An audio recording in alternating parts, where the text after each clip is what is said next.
அன்னை மரியாள் கடவுளுடைய வார்த்தையை நம்பியவர், கடவுளுடைய வார்த்தைக்கு முழு விசுவாசமாக இருந்தவர். இதோ ஆண்டவருடைய அடிமை என்று தன்னை கடவுளுடைய வார்த்தைக்கும் கடவுள் தந்த வாழ்வுக்கும் அடிமையாக்கி கொண்டவர். அதுதான் நம்ம லூக்கா நற்செய்தி 1:26 தொடர்ச்சியிலே நாம் பார்க்கிறோம். அன்னை மரியாள் இப்படி தன்னை முழுமையாக கொடுத்தவர். நற்கருணையை தன்னுடைய வயிற்றிலேயே அவர் சுமந்தவர். நற்கருணையாய் மாறிய இயேசுவை நாம் பிற்காலத்தில் அப்ப வடிவிலே நாம் பிட்டு அவரை உணர்ந்து உண்டாலும் அந்த இயேசுவை, அந்த உயிருள்ள நற்கருணையை தன்னுடைய வயிற்றிலே சுமந்தவர் அன்னை மரியாள். அதே போல நம்ம இன்றைய நாள் புனிதர் அந்தோனியாரும் கூட கடவுளுடைய வார்த்தையை அறிவித்தவர். அவர் சாமியார், ஒரு அர்ச்சிக்கப்பட்ட குருவானவர். துறவர சபையிலே தன்னை அர்ப்பணித்துக் கொண்டு அந்த துறவர சபைக்கு ஏற்ற ஒரு நல்ல குருவாக தன்னை மாற்றிக்கொண்டவர் அந்தோனியார். ஒரு ஃபாதர் தான். நம்ம எப்படி இன்னைக்கு அக்டேவியஸ் ஃபாதரோ அந்தோனிராஜ் ஃபாதரோ அல்ல மற்ற ஆவியினுடைய கொடைகளை பெற்ற குருக்களோ நிறைய அற்புதங்களையும் அல்லது அவர்களை நாடி நாம் செல்லும் பொழுது நாம் பல விடுதலையும் பெறுகிறோமோ, நோயிலிருந்து, பேயிலிருந்து, தீமையிலிருந்து, பல்வேறு விதமான கட்டுகளிலிருந்து விடுதலை அடைகிறோமோ, அதே போல அந்தோனியாரும் குருவாய் இருந்த பொழுது எத்தனையோ அற்புதங்களை செய்தார். நிறைய கோடான அற்புதங்கள் செய்தார். அப்ப அந்த மடத்திலே ஒரு ரூல் போட்டாங்க. என்ன ரூல் போட்டாங்க? ரொம்ப டிஸ்டர்ப் ஆகுது, ரொம்ப இடைஞ்சல் பண்றீங்க, ஜனங்கள் எல்லாம் உள்ள வந்து இது மடமா, இது என்னப்பா இது, ஒரு ஜெபம் பண்ண முடியல, ஒரு ஜெபிக்க முடியல, பேய் வந்து ஆகுது, கூப்பாடு போகுது, அவங்க இவங்க அழகடிச்சிட்டு நோய் வாய்ப்பட்டவங்க, குத்துயிரும் கொலையுரமா இருக்கிறவங்க உள்ள வந்து இந்த மடத்தினுடைய அமைதியே கெடுது. டைம் டேபிள் பிரகாரம் நம்ம ஜெபிக்க முடியல, ஒன்றும் செய்ய முடியல. எனவே அந்தோனியார் யூ ஸ்டாப். அப்ப அந்தோனியாரும் அமைதியா இருந்தார். அப்பதான் ஒரு அற்புதம் நடந்தது. அந்தோனியார் சில வேளைகளில் கடவுள் சரியான பாடத்தை சரியான நபருக்கு கற்றுக் கொடுப்பார். நம்ம காத்திருக்கணும், அவசரப்படக்கூடாது. ஒருத்தர் நம்ம இழிவுபடுத்திட்டாங்க அல்ல ஒருத்தர் நம்மளை பழி வாங்குறாங்க, காயப்படுத்துறாங்கன்னா உடனே என்ன பண்ணக்கூடாது, அடுத்த நிமிஷம் போன் எடுத்து பேசக்கூடாது, அடுத்த நிமிஷமே அவங்கள பழி வாங்கணும் துடிக்க கூடாது. ஏற்ற காலம் வரும் வரை நீங்கள் காத்திருக்க வேண்டும். அந்தோனியார் பார்த்திருந்தார். அது மாதிரிதான் அமைதியாயிட்டார். ஒரு அதிபதி மடத்து அதிபதி சொல்லும் பொழுது, மடாதிபதி சொல்லும் போது கேட்க வேண்டும், கீழ்ப்படிய வேண்டும், வாக்குறுதி கொடுத்துருக்காங்க. சரி, இனிமேல் யாரும் உள்ள வரவானா, அற்புதம் கிடையாது, ஒண்ணும் கிடையாது. ஆனா மடத்துக்குள்ளேயே கட்டட வேலை நடந்து கொண்டிருந்தது. அவ்வாறு நடந்து கொண்டிருந்த போது கட்டடத்தினுடைய சில மாடியிலிருந்து ஒருவன் அங்கே தவறி விழுகிறான். கரெக்டா அது அந்தோனியார் கண்ணில் படுது. அந்தோனியார் என்ன பண்ணார், ஸ்டாப் அப்படின்னு அவன் அண்ணனுக்கு வச்சிட்டார். அவன் பக்கு இருந்திருப்பான். இந்த அந்தோனியார் இறக்கி விடுவாரா இல்ல கொஞ்ச நேரத்தில் அவன் தாமா இருந்து நொறுங்கி போவோமான்னு பயந்துதான் இருந்திருப்பான். அப்புறம் அந்தோனியார் போய் மடாதிபதியிட்ட, நீங்க அற்புதம் செய்ய வேணான்னு சொல்லிட்டீங்க, நான் உங்களுக்கு கீழ்ப்படினோம், இப்படி கீழ்ப்படிதல் மீறி நான் தப்பாயிடும். இப்போ ஒரு பிரச்சனை. என்ன பிரச்சனை அந்தோனியார்? இது மாதிரி மாடியிலிருந்து ஒருத்தர் விழுந்து நிற்கிறான், அவனை நிக்க வச்சுட்டுக்கிறேன், அவனை அப்படியே இறக்கி விடலாமா இல்லை உங்களுக்கு கீழ்ப்படிஞ்சு அவனை கீழே தள்ளி சாவடிச்சிடலாமா?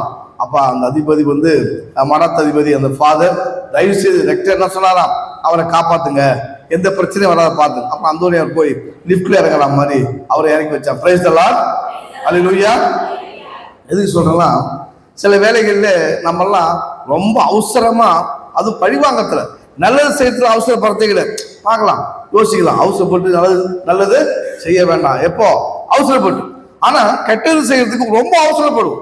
உடனே செய்யணும், உடனே அந்த கெட்டதை அவங்களுக்கு கொடுக்கணும், அவங்க சொன்ன பழி வாங்குதல, அவங்க பண்ண பழியை நம்ம திருப்பி அவங்களுக்கு பழி வாங்கி காட்டணும், நம்ம யாருன்னு அவங்களுக்கு காட்டணும் அப்படின்னு நிறைய பேர் நினைப்போம். அதெல்லாம் தவறான ஒரு விஷயங்கள். எனவே அன்னை மரியாள், இயேசுவினுடைய அன்னை மரியாளுடைய மாசற்ற இதயத்தினுடைய விழாவை நாம் இன்றைக்கு கூடாத வேலையில அன்னையுடைய இதயம் மாசற்று இருந்தது. அவர் யாருமே எதையுமே செய்துக்கல. நல்ல கடவுளுடைய வார்த்தையை நம்பினார், கடவுளுக்கு ஏற்ற வாழ்க்கையை வாழ்ந்தார். அதே மாதிரி அந்தோனியார் நல்ல குருவாக இறை வார்த்தையை, அதான் அவருடைய சுரூபத்துல பார்க்கிறோம். அந்தோனியார் சுரூபத்துல பைபிள் தான் இருக்கு, அதனால குழந்தையை சிந்திப்பார். ஆக கடவுளுடைய வார்த்தையை தன்னுடைய வாழ்வில் ஏந்தியவர். சிறந்த ஒரு மறைவுரையாளராக இருந்தவர். யாரும் எதிர்பார்க்கல, இவர் இப்படி பேசுவாரா, இவர் இப்படி மறைவுரை வைப்பாரா என்றெல்லாம் யாரும் எதிர்பார்க்காத தருணத்தில் தன்னுடைய அந்த ஆற்றல் மிகு மறைவுரை வல்லமையெல்லாம் வெளிப்படுத்தியவர் அந்தோனியார். அதோடு கூட இப்படிப்பட்ட அற்புதங்களை அடுக்கிக் கொண்டே போனவர் தான் அந்தோனியார். இயேசுவின் பிரியமான சகோதர சகோதரிகளே, இந்த நாளிலே நிறைய அந்தோனியார் அற்புதங்களை செய்தார். நற்கருணை வழியாக செய்தார், நற்கருணை ஆண்டவர் பலத்தின் வழியாக செய்தார், ஆண்டவருடைய வார்த்தையின் வழியாக செய்தார். இதுல நம்ம எல்லா டிபார்ட்மெண்ட்டுக்கு போனோம்னா ரொம்ப லேட் ஆகும். பெரிய விஷயம் நம்ம ஒரு குறுக்கிக்கலாம். ஆக சாத்தான்களை அடக்கி ஆண்டவர் அந்தோனியார். சாத்தான்களை தன் காலடியிலே போட்டு மிதித்தவர் புனித அந்தோனியார். இது நம்புறீங்களா நீங்க? ஆமா, போய் பாருங்க. அந்த ராஜாக்கா மங்கலம் என்று ஒரு ஊர் இருக்குது கன்னியாகுமரி, நாங்க தான் பார்த்தேன். அப்புறம் இன்னொரு அந்த சிவகங்கை மாவட்டத்தில் கூட ஒரு இடம் இருக்குது. நாங்கள் அது இடையில கூட நிறைய பேர் அப்படியே சங்கிலில் கட்டி வச்சிருந்தவங்க ஃபயர் ஆகி இறந்து போனாங்கன்னு சில ஆண்டுக்கு முன்னாடி படித்தோம். அது நல்ல பேர் மறந்து போச்சு. ஏதுவாடி அழகு பத்தியா அந்த ஏரியாவில் கட்டி போட்டு வச்சிருந்தாங்களோ? வின்சென்ட் ஐயாவும் அந்த இடத்துல கட்டி போடப்பட்ட ஆள் ஒருத்தர் நினைக்கிறேன். கரெக்டாக சொல்றாரு. ஏர்வாடி அது ஒரு ஃபேமஸான பேய்கள். அது இஸ்லாமியருடைய கையில் இருக்கு. அவங்க அதை செய்யறாங்க. தர்காவில் கட்டி போடுச்சு ஏர்வாடி. அதே மாதிரி ராஜாக்கமங்கலம் என்று ஒரு கன்னியாகுமரி ஏரியில ஒரு அவர் இருந்தது. அங்கே ஒரு குருவானவருடைய ஒரு யூபிலி விழாவுக்காக சென்ற பொழுது அந்த கோயில் முன்னாடி போய் பார்த்தேன், எல்லாம் பேய்ங்க. யாருங்க சகோதரி? யாரு? பேய்ங்க. நீங்க நம்பவே மாட்டீங்க. நான் பார்த்த நேரம் அங்கதான் பார்த்தேன். பேய் எல்லாம் சங்கிலி போட்டு கட்டி வச்சிருக்கேன். மொத்த பேர் அடங்காத பேய். அது சாதாரண பேய். சில பேய்களை அடங்கிடும். ஆனா அந்த அடங்காத பேய் சங்கிலி போட்டு எல்லாரையும் கட்டி வச்சிருந்தாங்க பாருங்க. ரொம்ப அதுல கட்டிட்டவங்க, திமிர்னவங்க, அந்த சங்கிலி அப்படியே ஆட்டி சத்தம் போட்டவங்க இப்படிலாம் இருந்தாங்க. நான் பார்த்தேன், ரொம்ப ஆச்சரியமா இருந்துச்சு. அந்த பங்கு கோவிலுடைய முன்பகுதியில சங்கிலி போட்டு கட்டி வைத்திருந்தாங்க. பைபிள்ல சொல்றாங்க, ஏசு ஆண்டவர் அவருடைய குணப்படுத்திய அந்த பேய்களை ஓட்டிய மனிதர்களை போல இப்படி நிறைய பசாசுகள். எனவே அந்தோனியாரும் இந்த பேய்களை ஓட்டுவதிலே அல்லது பேய்களை அடக்குவதிலே மிகப்பெரிய வல்லமை உள்ளவராக அவர் திகழ்ந்தார் என்று சொன்னால் அது மிகையாக. இயேசுவின் அன்பானவர்களே, இங்கதான் நாம் ஒண்ணு புரிந்து கொள்ள வேண்டும். நம்ம பேயை அறிந்திருக்கிறோமா அல்லது பேய்களுடைய சூழலை புரிந்திருக்கிறோமா என்றால் நிறைய வேலை நமக்கு தெரியுது. சில வேளைகள்ல சில அறிவியல் பூர்வமான சில விஷயங்களை பேய் என்று நினைத்துக் கொள்வோம். சில உளவியல் ரீதியான விஷயங்களை பேய் என்று நினைத்துக் கொள்வோம்.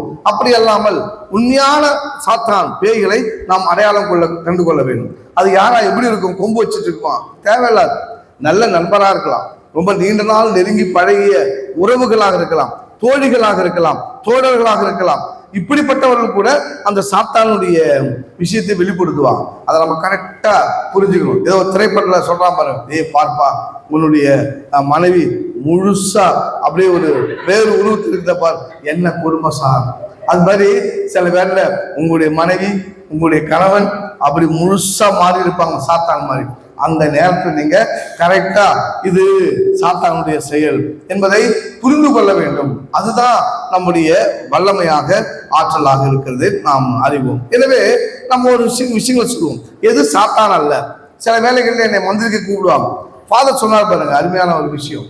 அதுதான் உண்மை. சில வேலைகளில் நம்மிடம் ஆற்றல் வல்லமை, நம்மிடம் ஆசீர்வாதம் இருக்கும், நம்ம எதோ போய் தேடுவோம். நம்ம வீட்லயே நல்ல தீர்த்தம் இருக்கும், ஒரு அச்சம் வந்தா அதை தெளிச்சுட்டு உள்ள வந்து படுத்து பாருங்க, நிம்மதியா இருக்கும். உங்க கட்டுல தூக்கம் வரல, ஏதோ கெட்ட கெட்ட கனவு வருது, அதை தீர்த்தத்தை நான் தெளிச்சுட்டு ஒரு ஜெபத்தை பண்ணி படுத்து பாருங்க, உங்களுக்கு நிம்மதியான தூக்கம் வரும். அதை யாரும் செய்திருக்கிறீங்களா? செய்யவே மாட்டீங்க. செய்யவே மாட்டீங்க. என்ன பண்ணுங்க? Very good, praise the Lord, hallelujah. கை தூக்கணும் எல்லாருக்கும், தலையாட்டின எல்லாருக்கும் ரொம்ப சந்தோஷம். ஆண்டவருடைய வல்லமையை நீங்க உணர்ந்திருக்கிறீங்க, மகிழ்ச்சி. அதுதான் உண்மை. அதுதான் ஃபாதர் சொன்னார் பாருங்க, இந்த தண்ணியை நம்ம குடிக்க கூடாது. பார்த்தீங்களா? அதுதான் அங்க ஆச்சரியமான நல்ல விஷயங்கள். நிறைய ஃபாதர்லாம் கூட அவங்க பேயெல்லாம் ஓட்டியிருப்பாங்க. ஆனா நான் பேய் விஷயத்த தலையிடுறது நம்ம கிட்ட எதுக்கு? நம்ம வம்பு ஆபாதம் தூரம் போயிடணும், அதுகிட்ட போய் நம்ம வம்பு பண்ணக்கூடாது, காட்டக்கூடாது. ஒரு முறை எதுனா நல்லா நடந்துருக்குது நிறைய விஷயம். என் நண்பர் குரு இந்த கற்பனை சொல்லிடலாம். அவர் என்ன பண்ணார், ஒரு முறை சொன்னார் என்கிட்ட, லூர்து அந்தோனியார் கோயிலுக்கு பூசிக்கு போனேன். சரி, என்னாச்சு?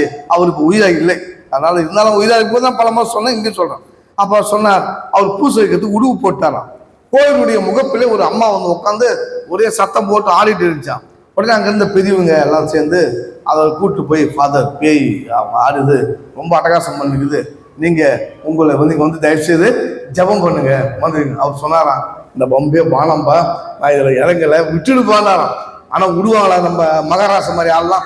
என்ன ஃபாதர் நீங்களே ஓட்டலாம், யார் ஓட்டுவோம் அந்த பேய அப்படின்னு போயிட்டு அந்த ஃபாதரை பாவம் கஷ்டப்பட்டு வலுக்கட்டாயமா கொண்டு போய் அங்க விட்டு ஜபம் பண்ணத்தான் தாமதமா. உடனே பேய் உடனே ரியாக்ட் பண்ண ஆரம்பிச்சான் ஃபாதர். அது என்ன சொல்லலாம் சொல்ல விரும்பல. ரியாக்ட் பண்ண உடனே, ஏன்பா அப்படி கேவலப்படுத்துறீங்க அப்படின்னு சொல்லிட்டு அந்த ஃபாதர் மறுபடியும் வந்து திருப்பலி வைக்க ஆரம்பிச்சு. இதை தான் நான் முதலே சொன்னேன் அப்படின்னு சொன்னாங்க. பேய்கிட்ட நம்ம அவ்வளோ ஈஸியா விளையாட முடியாது. பேய் ரொம்ப ஆர்வம் உள்ள அறிவு உள்ளது, பேய் ரொம்ப தெளிவானது, எல்லாத்தையும் பைபிளும் தெரியும். நீங்க அதான் சொல்லுது, உன் கால்கள் கல்லில் மோதாதபடி பார்த்துக்கொள்வ. மார்க் நற்செய்தி 1 அதிகாரம் போய் பாருங்க. பாலைவனத்தில் ஆண்டவர் அந்த உபவாசம் இருக்கும் பொழுது உன் பாதங்கள் மோதாதபடி தாங்கிக் கொள்வார் என்று திருநூல் சொல்கிறது. மனிதன் அப்பத்தினால் மட்டுமல்ல கடவுள் வாய் நின்று வரும் ஒவ்வொரு சொல்லினாலும் உயிர் வாழ்கிறான் என்று ஆண்டவருடைய வாக்கு சொல்லுதுன்னு சொன்னோன்னே இப்படிதான்பா, சரி அது போச்சு, நீ மேலது குதி, உன் கால்லாம் எங்கேயும் மோதாதபடி தூதுவர்கள் பார்த்துக் கொள்வார்கள் என்று திருப்பி. இது யார் சொன்னது?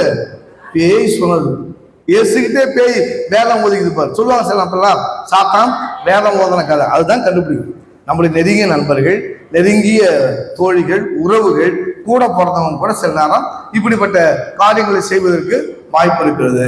அதனால நான் நல்ல ஒரு உதாரணமா சொல்ல விரும்புகிறேன். ஒரு முறை ஒரு நண்பரோடு இந்த திருப்பத்தூர் பகுதியில் தான் பயணம் பண்ணேன். இரவு நேரம் இந்த ஆம்பூர் பெதஸ்தா ஹாஸ்பிட்டல்ல திருப்பத்தூர் நிகழ்ச்சி, அதை முடிச்சுட்டு இரவாகி போச்சு.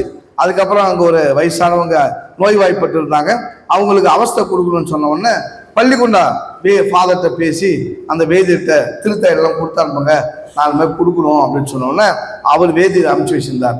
அப்புறம் பெதஸ்தா ஹாஸ்பிட்டலில் போய் அவங்களுக்கு அவஸ்தெல்லாம் கொடுத்துட்டு பிறகு இங்கேயே மணி 10-11 ஆகி போச்சு. நாங்கள் கடந்து உரியூருக்கு போகணும், அரக்கோணம் போகணும். அவ்வாறு போய் கொண்டு இருந்த பொழுது ஒயிட் கேட்டை தாண்டு போனால் எனக்கு தூக்கம் வந்துருச்சு. மணி 2 மணி ஆயிடுச்சு. அப்போ தூக்க நேரத்தில் கலக்கமாக தான் முகத்தை கழுவினேன்.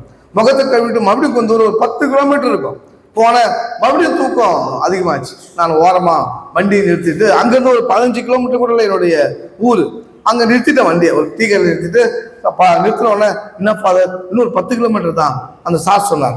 10 கிலோமீட்டர்லாம் போயிடலாம் ஃபாதர் அப்படின்னாரு. நான் எதுவுமே பேசல, அமைதியாக நல்லா பண்ணிட்டேன். சீட்டை சாய்ச்சி தூங்க ஆரம்பிச்சு. ஒரு 10 நிமிடம் 15 நிமிடம் தூங்கி விட்டு பிறகு மீண்டும் எழுப்பி முகத்தை கழுவிட்டு வண்டியை ஓட்ட ஆரம்பித்தேன். அப்போ அந்த சார்கிட்ட சொன்னேன், சார் நீங்கள் சொல்லி நான் கேட்கலன்னு வருத்தப்பட்டீங்களா அப்படின்னு. இல்லை ஃபாதர் அப்படின்னாரு. அப்படி இல்லை சார், நீங்கள் சொன்னீங்க தான், நீங்கள் சொன்னது உண்மைதான், கிட்ட தான் இருக்குது நம்ம இடம்.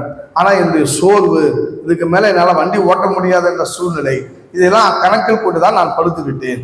நீங்கள் சொன்னீங்க, ஆனால் அது நீங்களா சொல்லலை, உங்களுக்குள்ள இந்த சந்திரமுகி சொன்னது, பசாசு சொன்னது என்று சொன்ன உடனே அவர் ஆச்சரியப்பட்டார். இது பேய் வெளிப்படுது. நம்ம 2 பேரும் அப்படி மீறி போயிருந்தோம்னா ஒரு மரத்துல மோதி இருப்போம், இல்லை பள்ளத்துல ஏதாவது காயப்பட்டு இருப்போம், சாகரமோ இல்லையோ காயப்பட்டு இருப்போம்.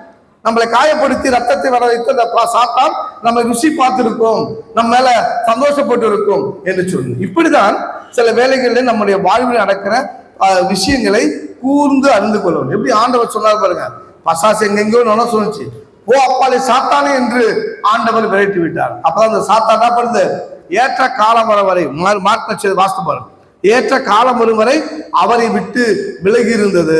அந்த சோதனைகளுக்கு பிறகு மார்க் நற்செய்தியாளர் அழகா எழுதுவார், ஏற்ற காலம் வரும் வரை மறுபடியும் சான்ஸ் பார்த்துருச்சு, பர்மனண்டா போல, மற்றபடி இன்னொரு வாய்ப்பு கிடைக்குமா, இந்த இயேசுநாதர் எங்க நம்ம கவுக்கலாம் என்று சொல்லி ஏற்ற காலம் வரும் வரை அது அவரை விட்டு விலகி இருந்தது என்று முடித்து விட்டு பிறகு அற்புதங்களையும் போதனைகளையும் ஆண்டவர் நிகழ்த்துவதை மார்க் நற்செய்தியாளர் எழுதியிருப்பார். அதுக்கப்புறம் பார்த்தீங்கன்னா இந்த ஏற்ற காலம் வரை காத்துனுச்சு இல்லையா, நான் யோவான் நற்செய்திக்கு போவோம். அந்த ராப்போசன உணவு உண்ட பிறகு அந்த பகுதி எடுக்குமா அனிதாமா, அப்புறம் அந்த உணவு உண்ட பிறகு அவர் சொல்றார், இந்த என்னை காட்டி கொடுக்க போகிறான் ஒருத்தன், அவன் பிறக்காம இருந்தாலே நாமளுக்கு நலமாக இருந்திருக்கும் அப்படிலாம் சொன்னோன்னா சீடர்கள் மத்தியில் ஒரு கலக்கம், ஒரு குழப்பம், யாரா இருக்கும், நானா. அப்போ அந்த யோவான் அன்பு சீடர் கேட்கற, யார் ஆண்டவரே உங்களை போய் காட்டி கொடுக்க போறது, அந்த துரோகி யார் அப்படின்னு கேட்டிருப்பார். அப்ப அவர் சொன்னார், அப்பத்துண்டை நான் யாருக்கு தோய்த்து கொடுக்கிறேன் ரத்தத்திலே அவர் தான் என்னை காட்டி கொடுக்க போகிறவர் என்று அவர் சொன்னார். இயேசு ஆண்டவர் அப்பத்துண்டை தோய்த்து யாருக்கு கொடுத்தாரு, யூதாஸ் இஸ்காரியோத்துக்கு கொடுத்தார். அப்போ வாசிங்க, அதை அவன் அப்பத்துண்டை பெற்றதும் சாத்தான் அவனுக்குள் நுழைந்தான். வசனம் சொல்லுங்க, யோவான் 13:27 பாருங்க. அப்பத்துண்டை அவன் பெற்றுக்கொண்டதும் சாத்தான் அவனுக்குள் நுழைந்தான். இதுதான் உண்மை. சில வேலைகளில் சாத்தான் அமைதியா நல்லா தானே போயிட்டு இருக்குது. ஏதோ ஒரு படத்துல நிகழ்ச்சியில வடிவேல் சொல்லுவாங்க, கொடை பிடிச்சிட, ஆஹா நல்லா தானே போயிட்டு இருக்குது, திடீர்னு பார்த்தா கொடை திருப்பிக்கும்.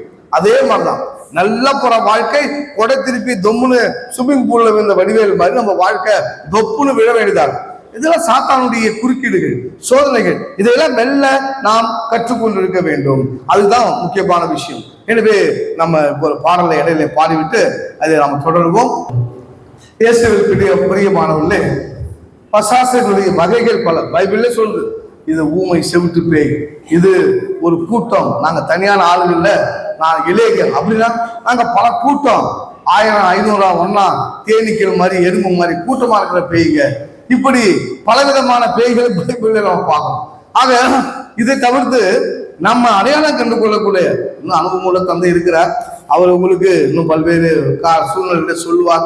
தனிப்பட்ட முறையிலே உங்களுக்கு இருக்கிறது என்ன பேய்னு கூட அவர் விலைக்கு சொல்லுவார். ஆக நான் என்னுடைய அனுபவத்துல சில சயின்டிபிக் பேய்கள், அது சயின்ஸ் பேய், அது ஒரிஜினல் பேய்களை, சயின்ஸ் பிழை, அறிவியல் பிழை. அது சில நேரங்கள் பார்த்தா உளவியல் பேய், அது தனிப்பட்ட முறையிலே ஒரு மனிதனுடைய உள்ளத்தை, உளவியலை பாதிக்கிற பொழுது உண்டாகிற ஒரு ரியாக்ஷன், உடனே அது பேய் அப்படின்னு நம்ம நினைக்கிறோம். இது உளவியல் பேய். ஒரிஜினல் பேய்லாம் இருக்கு. அதான் ஃபாதர் நாங்க அப்படின்னு சொல்லக்கூடாது. அது நாங்க தான் ஒரிஜினல் பேய்னு நம்ம சொல்லிக்கூடாது. ஒரிஜினலா பேய் இருக்கு, அதை பத்தி பார்ப்போம். அப்ப என்ன ஃபாதர் சயின்ஸ் பேய் அப்படின்னு சொல்லி சில இடங்கள்ல பாத்தீங்கன்னா, நான் பங்கு தந்தையா இருக்கும் பொழுது கூப்பிடுவாங்க, ஃபாதர் ரூம்ல ராத்திரிலாம் தூங்க முடியல, ஒரே அமுக்குது, என்னங்க பேய் அமுக்குது. நம்மள ஒரு பேய் அமுக்க மாட்டேது, உங்களை எப்படி அமுக்குது அப்படின்னா, மூச்சு விட மூச்சு பிடிச்சிச்சுப்பா, முதிச்சு என் கதை நினைச்சேன், மூச்சு அடைச்சிக்கிச்சு. அதுக்கப்புறம் பார்த்தாக்கா அப்புறம் விட்டுட்டு ஓடி போயிடுச்சு பேயிடுவான்.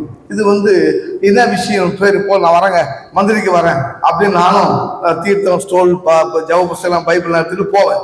போயிட்டு அந்த வீடை ஜபம் பண்ணிட்டு அப்படியே மந்திரிக்கும் போது அந்த வீட்டை நான் அப்படியே பார்ப்பேன். என்ன விஷயம், என்ன இருக்குது, பேய் எந்த மூலையில் தூங்குது இருக்குது, குடிக்கொண்டு இருக்குது, பாத்ரூம்ல இருக்குதா, பெட்ரூம்ல இருக்குதா, ஹாலில் இருக்குதா, இல்லை எங்கேயாவது ஃபேன்ல தொங்கினுக்குதான்னு பார்த்துட்டே போவேன். அப்படி பார்த்தா சில உண்மைகள் நமக்கு அங்கே வெளிப்படும். என்னன்னு கேட்டீங்கன்னா, நல்லா அழகாக கட்டில் போட்டு 50,000 ரூபாய்க்கு நல்ல தேக்கு கட்டில் போட்டு வச்சிருப்பாங்க. அதுல ஒரு 10,000 ரூபாய்க்கு பெட்டை போட்டு வச்சிருப்பாங்க. இப்படி போட்டு வச்சுட்டு அந்த பெட்டில் தான் பேய் அமுக்குது அப்படின்னு. எங்க ஒரு சொகுசா இருந்தா பேய் என்ன பண்ணும், படுக்குதான் செய்யும், பக்கத்துல இடம் எல்லாம் உங்களை போட்டு அமுக்குதான் செய்யும். அதனால நல்ல சிம்பிளான கட்டில பாய்க்கே போட்டு போடுங்க. பாய் போட்டு படுத்த காரணம் எந்த பேயும் அமுக்கல. நீங்க இவ்வளவு சொகுசா இருக்க பேய் என்ன பண்ணுவோம், சொகுசா அனுபவிக்கிற பேய் அப்படி அமுக்கதான் செய்யும். அதனால எதுக்கு சொல்றேன்னா, போய் பார்த்தா அந்த ரூம்ல ஏசி போட்டுருப்பான். குழு குழு படுக்கணும், தூங்கணும், கொஞ்சம் வசதி உள்ளவங்க. அந்த ஏசி கூட இன்னொரு விஷயம் பார்த்தீங்கன்னா, இன்னொரு மூலையில யூபிஎஸ் வச்சிருப்பான். இந்த மின்சாரம் இல்லாத நேரத்தில் பேட்டரி இருக்குது இல்லையா, அந்த பேட்டரி அந்த ரூம்ல வச்சிருப்பான் நிறைய இடங்கள்ல. அப்போ பேட்டரி ஒரு மூலையில் இருக்கும், ஏசி ஒரு மூலையில் இருக்கும். அதுவும் ஏங்கன்னு இருக்கும், இதுவும் ஏங்கன்னு இருக்கும். அது 24 hours வேலை செய்தே இருக்கும் அந்த யூபிஎஸ். அதுல இருந்து ஒரு நொதித்தல் செய்யும்போது ஒரு விதமான ஆசிட் வெளியே வரும். அது ஆக்சிஜனுடைய அளவை குறைக்கும். எது, அந்த பேட்டரியிலிருந்து வர்றது. சின்ன எல்லா ரூமும் ஏசி வீணாகக்கூடாது, என்ன பண்ணுவீங்க, ஜேம்ஸ் ஏசி போறது முக்கியம் இல்லை, ஏசி போட்டு எல்லாரும் சாவடிக்கூடாது. இதெல்லாம் நீங்க பார்க்கணும். முதல்ல தூக்கி வெளியே வச்சுட்டு தான் ஏசியை ஃபிட் பண்ணும். சொல்றாங்க துட்டு கொடுக்குறாங்க, 1000 ரூபாய் 2000 ரூபாய் ஏமாற்றி வாங்கிட்டு போகலான்ட்டு இது மாதிரி மக்கள் சாவடிக்கூடாது. ஏசி போட்டு அவன் என்ன பண்ணுவான், ஏசி இல்லாத நேரத்தில் ஜனரல் திறந்து வச்சுருப்பான். புரியுதுங்களா, கர்டன் போட்டு அதை போட்டு ஏசி கம்பாக்டா இருக்கணும், சில் சில்னு இருக்குன்னு சொல்லி இதெல்லாம் பண்ணி என்ன பண்ணுவாங்க. சில நேரம் ஏசியே ஜேம்ஸ் மாதிரி ஆளுங்க கொஞ்சம் பிழை பண்ணி காலி பண்ணிடலாங்க. அந்த நைட்ரஜன் ஆக்சைடை வெளியே விட்டாங்கன்னா முடிஞ்சு போச்சு. லீக்கேஜ் ஆச்சுனாக்கா ரூம் ஃபுல்லா ஏசிக்கு பதிலாக அந்த ஆக்சைடு வாசல் அது மூச்சுத்திறனில் இருப்பது அப்படியே சாப்பிட்றாங்க. நிறைய பேர் கார்ல கூட பார்த்துருக்குறோம். அவன் கார்ல போட்டு தூங்கிட்டு இருப்பான், தூங்குவான் 2 நாளா தூங்குவான். என்னன்னு போய் பார்த்தாக்கா வண்டி ஓடிதான் இருக்கும், செத்து டீசல் பெட்ரோலுக்கு வண்டி ஓடும், செத்து போய் கிடக்கும். ஆக இதெல்லாம் நடக்கக்கூடிய விஷயம். இதுதான் சயின்ஸ், இதெல்லாம் நடக்கிற விஷயம். அங்கே பேயில அவங்க அமுக்காது. அப்போ அந்த பேட்டரி இயங்கும், ஒரு பக்கம் அதுல இருந்து வெளிவர ஆசிடுடைய ஸ்மெல்லு, ஆக்சிஜனுடைய லெவலை குறைச்சி நீங்க பாதி ராத்திரி கரெக்டா சொல்லலாம். எத்தனை மணிப்பா பேய் ஆகும், நைட்டு 1 மணி ஃபாதர் டெய்லி பார்க்குற கரெக்டாக அந்த டைமுக்கு வருது. ஏன்னாக்கா அந்த 1 மணி வரைக்கும் அந்த ரூம்ல ஆக்சிஜன் அவனுக்கு இருக்கும்.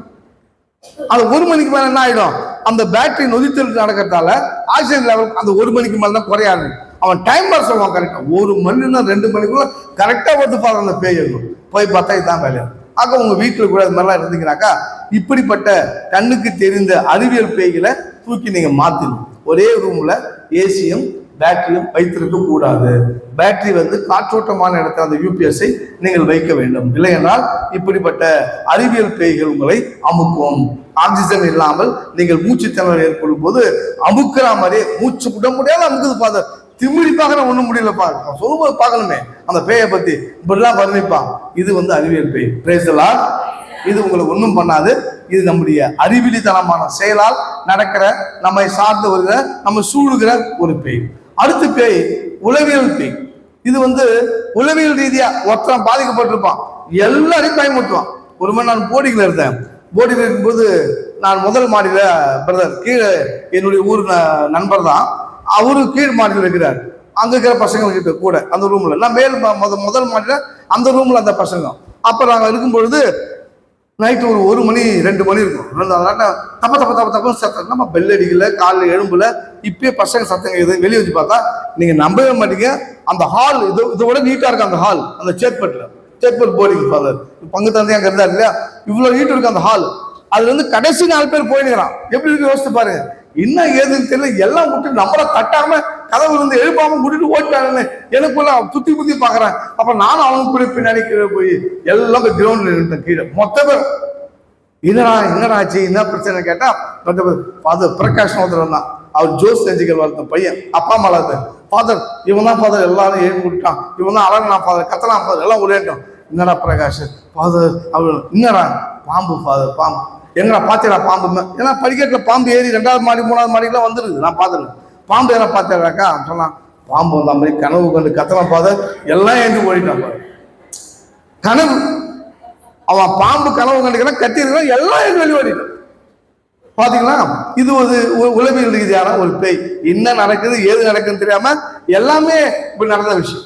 அதுக்கு அப்புறம் இன்னொரு பங்குல நான் மதியம் 2 மணி, இது பகல் 2 மணி, அப்போ வெயில் நேரம், அந்த அறுவடை செய்த தானியத்தை நெல்லை எல்லாம் நான் எடை போடுவதற்கு சொன்னோம். கரெக்டா வந்துக்கலாம். நான் அங்க போய் நின்று அங்க எடை போட்டு நிக்கிறேன். அங்க வேற யாருமும் கூட இல்லை, நான் மட்டும் தான் நிக்கிறேன் பாக்குறது.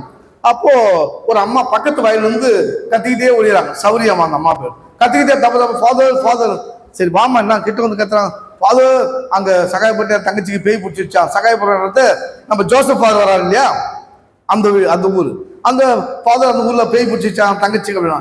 பேய் பிடிச்சிச்சா, எல்லாம் மதியம் இந்த நேரத்தில் போய் பேயை பத்தி பேசுறாங்களே அப்படின்னு. சரி உடனே நம்ம குலத்தொழிலாச்ச பேய் ஓடுறது, உடனே போனேன், அங்கே போட்டேன், ஸ்டோலை தூங்கினேன், கிளம்பிட்டேன். பேயா நானா பார்த்துடலான்னு.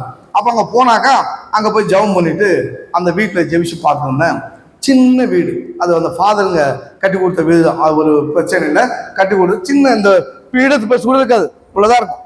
இந்த முன் பீடத்தினுடைய இந்த பகுதி தான் அந்த ஹால் மாதிரி. அந்த ஹாலில் சாவும் தருவாயில் உள்ள ஒரு மனிதர் படுத்துக்கிறார். அப்பயும் அவர் சாவ போறாரு.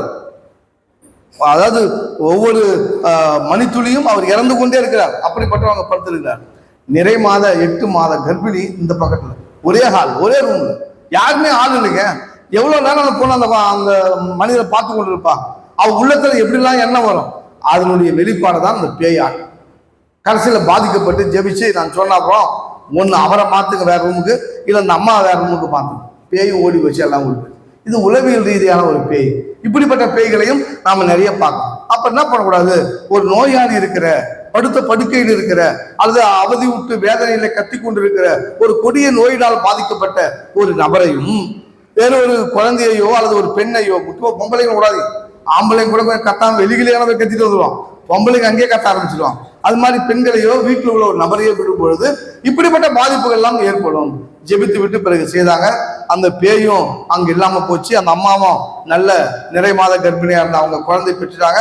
அவரும் காலப்போக்கிலே சில மாதங்கள் கழித்து இறந்து போனார். எனவே இயேசுவில் பிரியமான சகோதர சகோதரி, எதுக்கு சொல்றேன்னாக்கா, இதுபடிப்பட்ட தவறான செயல்களை நம்முடைய இல்லத்திலே நாம் செய்வதால் இப்படிப்பட்ட அச்சத்திற்கு, பேய் பயத்திற்கெல்லாம் நாம் உண்டாகி இருக்கிறோம். இப்போ நம்ம ஒரிஜினல் பேய்க்கு வரும். இயேசுநாதர் நிறைய பேய்களை இந்த விவிலியத்திலே ஓட்டி இருக்கிறார். ஊமை பேய், செவிட்டு பேய், குருட்டு பேய் என்றெல்லாம் நிறைய அவர் ஓட்டி இருக்கிறத பார்க்கணும். மார்க் நற்செய்தி எடுங்க, ஒண்ணு நம்ம அதில் துல்லியமா பார்ப்போம், அதுக்குள்ள நேரம் ஆயிடும். ஒரு மார்க் நற்செய்தி 5ஆம் அதிகாரம் 1 நம்ம அப்படியே வாசித்தோம்னாக்கா, அதுல இந்த நேரம் மலையிலிருந்து இறங்கிறாரு. அதுக்கப்புறம் வந்தவொடனே கல்லறிலிருந்து ஒரு மனிதன், பேய் பிடித்த மனிதன் வருகிறான். அவன் தன்னையே கல்லால கீறிக்குவான். யாரும் அவனை அடக்க முடியாது, சங்கிலியால் கூட அவனை கட்டி வைக்க முடியாது. நான் சொல்ல பைபிள் சொல்லுது, மார்க் நற்செய்தியாளர் அழகா எழுதுறார். இப்படிப்பட்ட அந்த கொடுமையான மனிதனை இயேசு எதிர்கொண்டு வரும்போது இயேசு கிட்டே அந்த மனிதன் கேட்கிறான், நாசரேத்து இயேசுவே, உங்களுக்கு என்னங்க வேலை? நீங்க ஏன் எங்களுடைய பொழப்புல தலையிடுறீங்க? நாங்க ஏதாவது உங்க பொழப்புல தலையிடுறோமா? நீங்க நிம்மதியா செய்யலாம், அமைதியாக விட்டு வச்சுக்கிறோம். நீங்க எங்க விஷயத்த தலையிடுறீங்க? என்ன தலையிட்டாரு? பேய் மீட்பரை பார்க்கும் பொழுது, கடவுளை பார்க்கும்போது சாத்தானுக்கு அங்க வேலை இல்லை.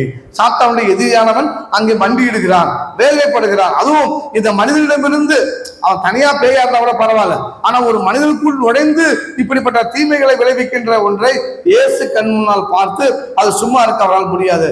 அதை ஓட்ட போறாரு, எங்களை விரட்ட போறார் என்று அந்த பேய்க்குலாம் தெரியும். அப்பதான் அவன் என்ன பண்றான், அந்த பேய் எங்களை ஓட்டாம இருந்தாக்கா அங்க ஒரு பன்றி கூட்டம் இருக்குது. அந்த பன்றிகள் கூட்டத்துல பன்னினா யோசிச்சு பாருங்க, 5 பன்றி 10 பன்றி இருக்காது, பன்றி இருக்காது. மாறாக ஒரு 1000 500 பன்றி கூட்டம் பெரிய பன்றி கூட்டம். அந்த காலத்துல மந்தை தான் சொத்துங்க. அப்ப ஏது ஐசிஐசி பேங்க், கனரா பேங்க் எல்லாம் கிடையாது, ஸ்டேட் பேங்க் ஆஃப் இந்தியா எல்லாம் கிடையாது. அப்ப பேங்க் என்னது? யாரு பன்றிகள் கூட்டம் வைத்திருக்கிறார்களோ, யாரு ஆட்டு மந்தை கூட்டம் வைத்திருக்கிறார்களோ, யாரு மாட்டு மந்தை கூட்டம் வைத்திருக்கிறார்களோ அதாங்க பேங்க். எப்ப பணம் வேணுமோ 2 மாட்டை வித்துட்டு பொருள் தேவையானதை வாங்கிக்கலாம், இல்ல 10 மாட்டை ஓடிட்டு பணக்கார லிஸ்ட்ல சேர்ந்துக்கலாம். அப்படி பணம் சம்பாதித்த காலம், மந்தைகள் வைத்திருந்து மந்தைகளே தங்களுடைய சொத்தாக வைத்திருந்த காலகட்டம். அதெல்லாம் நம்ம வேற டைவர்ட் ஆக வேணும். அவ்வாறு இந்த பன்றி கூட்டத்துக்குள்ள இயேசு எப்படியாவது போய் தொலைங்க. அங்க பாருங்க, ஜீசஸ் கிட்ட கனப்போது பேய் அவரை சிக்க வச்சிச்சு. இயேசு சொல்லிட்டார், எப்படியாவது போய் ஒழிஞ்சு போங்க, இவனுக்கு விடுதலை கொடுங்கன்னு சொன்ன உடனே அந்த பேய்கெல்லாம் போய் அந்த பன்னி கூடுதல் வாங்கி உடனே சும்மா இருக்குமா பேய்ங்க? வச்சிச்சு வேலை. என்ன வேலை வச்சிச்சு? எப்ப மாட்ட வைக்கலாம், ஏற்ற காலம் வரும், இயேசுவை அசிங்கப்படுத்தலாம் பார்த்துட்டு பேய் அந்த பன்னி கூட்டம் எல்லாம் மேய்ந்திருந்தது இல்லாத மலைக்கு பகுதியில் அதெல்லாம் போய் செங்குத்து பாறையிலிருந்து எங்க போய் விழுந்து போச்சு? கடலுக்குள்ள போய் பாஞ்சிச்சு. மொத்த பன்னி கூட்டமும் அழிஞ்சு போச்சு. மேய்ச்சிட்டு இருந்தவங்க பன்னி மேய்க்கிறவனுங்க, ஒர்க்கர்ஸ், லேபரர்ஸ், இவனுக்கு போய் அந்த பன்றி கூட்டத்தினுடைய முதலாளிகிட்ட போய் சொல்றான். அந்த முதலாளிகள்லாம் இயேசுவை கல்லால் அடிப்பதற்கும் ஊரை விட்டு வெளியே போங்கன்னு சொல்றதுக்கும் அங்க வாய்ப்பூசாம இயேசுவை சாடுகிறார்கள். ஏன்னா அவனுக்கு பெரிய லாஸ். இயேசுநாதர் பெரிய ஒரு தொழில் ரீதியான ஒரு லாஸை உண்டாக்கிட்டார், ஒரு நஷ்டத்தை உண்டாக்கிட்டார். எனவே ஏன் இதெல்லாம் பண்றீங்க? யாருக்கு என் சொத்தை அடிக்கிறதுக்கு எல்லாம் கேட்டிருப்பான். என் சொத்தை அடிக்கிறதுக்கு உங்களுக்கு என்ன உரிமை இருக்குது? கஷ்டப்பட்டு நான் ஆளை வச்சு மேய்ச்ச இந்த பன்றி கூட்டத்தை கடலுக்குள்ள தள்ளி விட்டுட்டீங்க, இந்த நஷ்டத்தை யார் ஈடு பண்றது? இதெல்லாம் உங்களுக்கு வேலையா? இது ஒரு தொழிலா செய்றீங்களா கூட கேட்டிருப்பான் இயேசு ஆண்டவரிடம். அப்ப இயேசுவை கல்லால் அடித்து கொள்வதற்கு கூட அவங்க துணிஞ்சாங்க. ஏன்னா அவங்க பெரிய லாஸ். அவனுடைய ரியாக்ஷன்ஸ் அப்படி காட்டுறான். இயேசு அவர்கள் மத்தியிலே அப்படி நடந்து நழுவி போனார் என்று அந்த நற்செய்தியாளர் முடித்திருப்பார். இயேசுவில் பிரியமானவர்களே, எதற்கு செய்கிறேன் என்றால் இதெல்லாம் ஒரிஜினல் பேய், ஒரு பேய் இல்லை, ஒரு கூட்டம் பாருங்க, சாதாரண கூட்டம். அதான் இயேசு சொல்றார், பேய் ஒருவரை விட்டு விலகி போன பேய் அங்கங்க பார்த்து எங்கேயும் செட் ஆகாது, நம்ம ஆள் மாதிரி வராது. எப்பா வாங்கப்பா, தனியா அலையிற பேய்களே எல்லாம் ஒன்னா சேர்ந்து எங்க பாசுகிறார், அங்க போன நம்ம எல்லாருமே காப்பாற்றுவார், குடும்பமா நம்ம நிம்மதியா வாழலான்னு இன்னும் பல பேய்களை கொண்டு கூட்டி பெருக்கி சுத்தம் செய்யப்பட்டிருக்கிற உங்கள் உடலுக்குள் அது நுழைந்து கொண்டு உங்களுடைய குடும்பத்தையும் உங்களையும் நாசம் பண்ணும். பைபிள் சொல், ஆண்டவர் சொல்றார். எனவே பேய் போயிடுச்சா அதை மீண்டும் வருவதற்கான ஒரு சூழலை நாம் உருவாக்க கூடாது. அதை மீண்டும் நாம தூக்கி மடியில உட்கார வைக்கக்கூடாது. அப்படிப்பட்ட சூழ்நிலைகள் இருந்து நாம் விடுதலை அடைய வேண்டும். இப்படிதான் நிறைய ஒரிஜினல் பேய்கள் எல்லாம் இருக்கிறது. இந்த மாதிரி இந்த பேய்களை நாம் அடையாளம் கண்டு கொள்ள வேண்டும். அவர்கள் அப்படி ஜெபிப்பதற்கு சீடர்களை முத இயேசு அனுப்புறார். அந்த பணி செய்வதற்கு அனுப்பும் போது நற்செய்தி அறிவிங்க, பேய்களை ஓட்டுங்க, நோய்களை குணமாக்குங்கன்னு சொல்லும்போது இதை எல்லாமே சீடர்கள் செய்யறாங்க. அவங்க திரும்பி ஃபீட்பேக் சொல்றாங்க, என்ன நடந்துச்சுன்னு. அப்ப ஆண்டவரே வானத்தை தொப்பு பேய்லாம் கண்டோம் அப்படின்னு பெருமையா ஃபர்ஸ்ட் எக்ஸ்பீரியன்ஸ் அவங்களுக்கு அது ரொம்ப பெருமையா சந்தோஷமா சொல்றாங்க. நாங்க கூட அப்படிதான் சொல்றோம். முதல் பூசை வச்சு அந்த பூசையில ஒரு அம்மா நலமானது, நேற்று பூசை வேண்டிக்கிட்டீங்க, என் நோய் நீங்கி போச்சு, தண்ணி மதிச்சு கொடுத்தீங்க, சாமி சொன்ன மாதிரி வயிற்று போயிடுச்சு, இப்படிலாம் சொல்லக்கூடியவங்களுக்கு ஆஹா நமக்குள்ள ஒரு சந்தோஷம், நமக்குள்ள ஏதோ வேலை செய்யுது, கடவுள் வேலை செய்யறார், நம்ம ஜெபம் வேலை செய்யுது அப்படின்ற ஒரு ஆதங்கம் இருக்கு. அந்த ஆதங்கத்தை தான் அந்த சீடர்கள் வெளிப்படுத்துகிறார்கள், முதல் அனுபவத்தை சொல்லுகிறார்கள். அப்ப ஒரு இது வைக்கிறாங்க, ஒரு எக்ஸ்ட்ரா பாயிண்ட். ஆண்டவரே சில பேய்ங்க மதிக்கவே மாட்டேங்குது, நாங்க என்ன ஜெபம் பண்ணாலும் அசரவே மாட்டேங்குது, அப்பதான் இயேசு சொல்றார், இத்தகைய பேய்களை உபவாசத்தினாலும் ஜபத்தினாலும் அன்றி ஓட்ட முடியாது. Price the Lord. அதுக்கு தாங்க வந்துக்கிறீங்க. உங்ககிட்ட இருக்கிற பேய், உங்ககிட்ட இருக்கிற பிசாசு ஓட்ட முடியாதது, உங்களிடம் பிடித்து உங்களோடு தொங்கிக் கொண்டிருக்கிற தீமைகள், நோய்கள் எது இருந்தாலும் அதை ஓட்டுவதற்காக தான் இந்த உபவாசம், இந்த ஜெபம், இந்த வாழ்வை நான் மாதத்திற்கு ஒரு முறை செய்யணும். ஓகேவா? கடவுள் அதுதான் சொல்றாரு. அப்படிப்பட்ட ஜபத்தினால் தான் அதை ஓட்ட முடியும். நான் சொல்ல பாரு, அந்த ஃபாதர் அவசரப்பட்டு போய் அந்த பேயை அவர் டச் பண்ணிருக்க முடியாது. அவர் மட்டும் இல்ல, பங்குசாமி பேய் ரொம்ப தெளிவா இருக்குமா. பங்குசாமியுடைய பாதுகாவலராக இருக்கிற ஜான் மரி வியானி, அவர் லத்தீன் மொழியில அவர் கொஞ்சம் பாண்டித்யம் பெறாதவர், கொஞ்சம் அறிவு அவர் கொஞ்சம் கம்மி லத்தீன் மொழியை படிப்பதில். அப்போ அந்த ஜபத்தை கூட சில தப்பா சொல்லுவாராம். நம்ம தமிழ் வாசிக்கும் போது தப்பா சொல்றோம் இல்லையா? அதனால இங்கிலீஷ் வாசிக்கும் போது இன்னும் 10 எழுத்து தப்பா வரும். லத்தீன் யோசிச்சு பாருங்களேன், அவருக்கு ரொம்ப கஷ்டமாட்டது. அப்போ அவர்கிட்ட ஒரு பேயை ஒருத்தர் வந்துக்கிறான். ஜான் மரி வியானி சும்மா இருப்பாரா? அவர் எவ்வளவு புனிதர், எவ்வளவு பாவசனம் கேட்டிருப்பார், எத்தனை பேரை பேயை ஓட்டிருப்பார். அவர் என்ன பண்ணாரு? பேயை ஓடுறதுக்கு ஜபம் பண்ணாராம். ஜபம் பண்ணே இருக்கும் பொழுது அந்த பேய் பிடிச்ச மனிதன் பேசலாமா? அவனல்ல, அவனுக்குள்ள இருக்கிற பேய் சொல்லிச்சான், பாப்பா புனிதரு, குருவானவரு, ஜான் மரி வியானி, உங்க ஜபம் வல்லமையா இருக்குது, நான் இவங்கிட்ட இருந்து ஓடி போறேன், ஆனா நீங்க சொல்றீங்க அந்த லத்தீன் ஜபம் தப்பு இல்லாம சொல்லுங்க. இதான் உண்மை. பேய் எல்லாமே தெரியும், பேயும் வேதம் போதிக்கும், பேய்க்கு நச்செய்தி தெரியும். ஆனா சரியான துல்லியமான உபவாசம், ஜெபம் அவற்றின் வழியாக தான் இத்தகைய கடினமான பேய்களை ஓட்ட முடியும். அல்லாமல் அது செய்ய முடியாது. அதுதான் அந்த நண்பர் குரு நான் சொன்னது, அவர் செய்த பிழை. அவசரப்பட்டு போவாங்க. ஒரு முறை நானும் அந்த பேய் விஷயத்தில் நான் ஈடுபடுறதில்லை. பேய் புஷ்டிக்குது அப்படின்னு சொன்னாங்கனாக்கா, தயவு செய்து அக்டேஷ் அதில் இருக்கிறார், அகரஞ்சேரியில் போய் பாருங்க, அந்தோன்ராஜ் மலையில் இருக்கிறார் போய் பாருங்க. பேய்க்கு நமக்கு சம்பந்தம் வாழாங்க, அந்த தொழிலே வாழாம் அப்படின்னு விட்டு. ஆனாக்கா அதுக்கு ஸ்பெஷலா ஜெபிக்கும், ஸ்பெஷலா வேணும், உபவாசம்.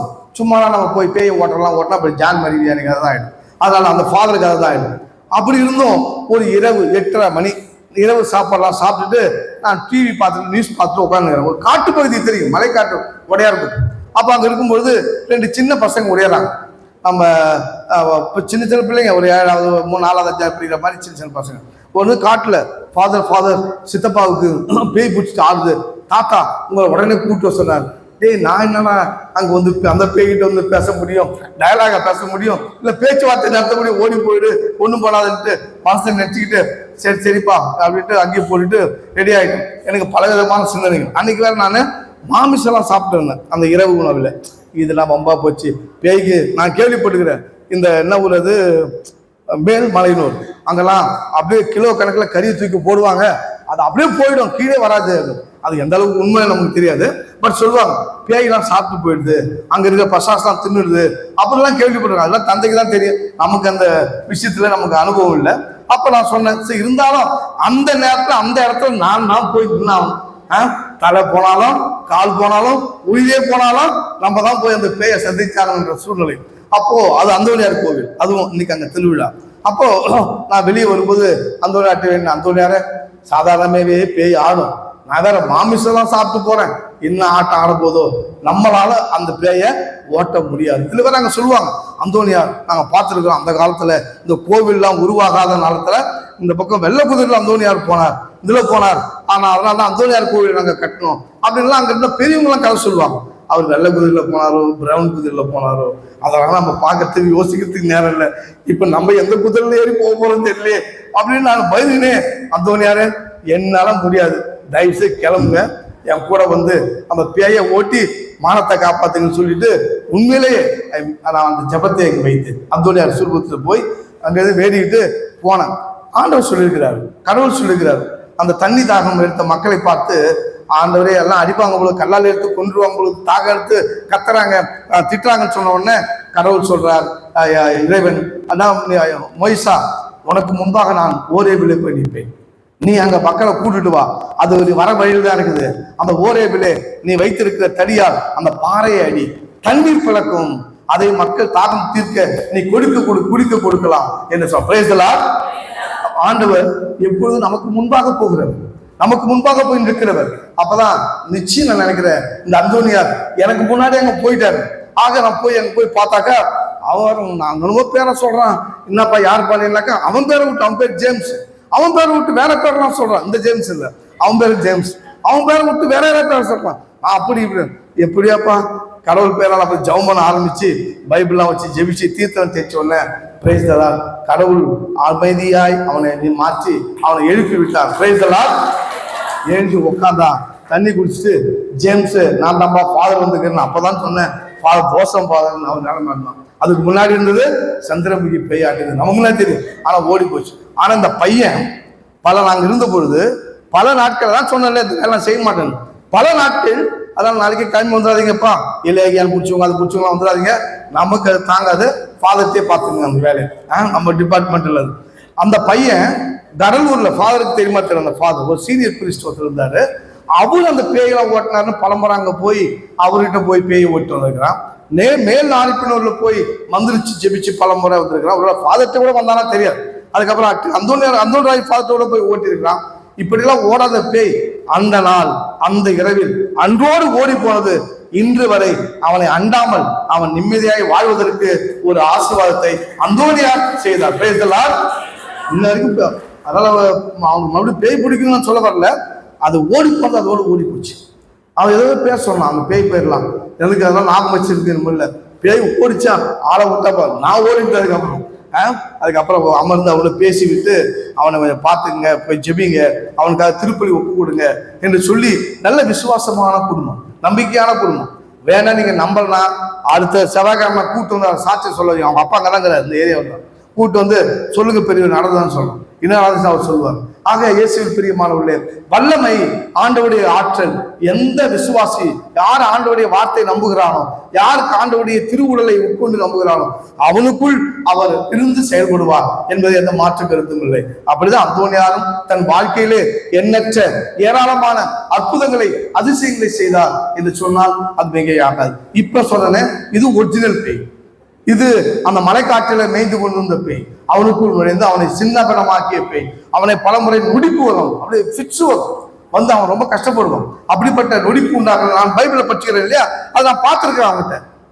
ஆனா நான் அப்பெல்லாம் சொல்லுவேன், நீ அந்தோன்ராஜ் ஃபாதர்கிட்ட போ, இல்ல ஃபாதர் அதோ நாங்கள் கடலூருக்கு போறோம் அப்படிலாம் போய் மந்திரிச்சு வந்திருக்கிறாங்க. இயேசுவில் அன்பானவர்களே, இப்படி பலவிதமான நான் உங்களுக்கு விளக்கமா சொல்லியிருக்கேன் பேயை பத்தி. வேணா நீங்க வேணா ஃபாதர்ட்டு தனியா போய் இன்னும் கூட விளக்கமா கேளுங்க, புரியாத பேயை பத்தி. அவருக்கு தெரியும், எனக்கு தெரிஞ்ச பேயெல்லாம் சொல்லிவிட்டாரு, அவருக்கு இன்னும் நிறைய பேய் தெரிஞ்சிருக்கு அவருடைய அனுபவத்துல, அதை அவர் சொல்லுவார், அதுக்கு நானு வாதியார் இல்லை. இயேசுவில் அன்பானவர்களே, ஜெபிப்போம், நம்புவோம். இப்படி பசாசுகளை எல்லாம் ஓட்டி விரட்டி அதை தன் காலடியிலே போட்டு வெதித்த வல்லமை உள்ள கோடி அற்புதம் செய்த வல்லமை உள்ளவர் நம்முடைய புனிதர். இந்த நாளிலே அவருடைய பெருவிழாவை கொண்டாடுகிறோம். அந்த குருவானவரை போல நாமும் இறை வார்த்தையை நம்பிக்கை கொள்வோம், நற்கரனை நம்பிக்கை கொள்வோம். நம் வாழ்க்கையிலும் தீமைகளை வென்று வாழ்வாக வாழ ஆண்டவருடைய அருளை தொடர்ந்து நாம் ஜெபிப்போம், மன்றாடுவோம். ஆமென்.